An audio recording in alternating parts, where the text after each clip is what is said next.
أعوذ بالله من الشيطان الرجيم. ശപിക്കപ്പെട്ട പിശാചിൽ നിന്ന് അല്ലാഹുവോട് ഞാൻ ശരണം തേടുന്നു.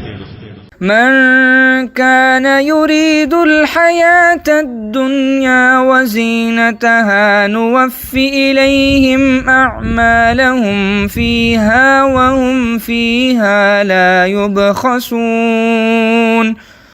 ഐഹിക ജീവിതത്തെയും അതിന്റെ അലങ്കാരത്തെയുമാണ് ആരെങ്കിലും ഉദ്ദേശിക്കുന്നതെങ്കിൽ അവരുടെ പ്രവർത്തനങ്ങൾ അവിടെ അഥവാ ഇഹലോകത്ത് അവർക്ക് നാം നിറവേറ്റിക്കൊടുക്കുന്നതാണ്.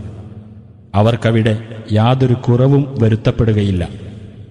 أولئك الذين ليس لهم في الآخرة إلا النار وحبط ما صنعوا فيها وباطل ما كانوا يعملون.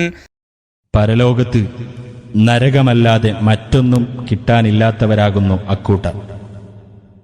അവർ ഇവിടെ പ്രവർത്തിച്ചതെല്ലാം പൊളിഞ്ഞുപോയിരിക്കുന്നു.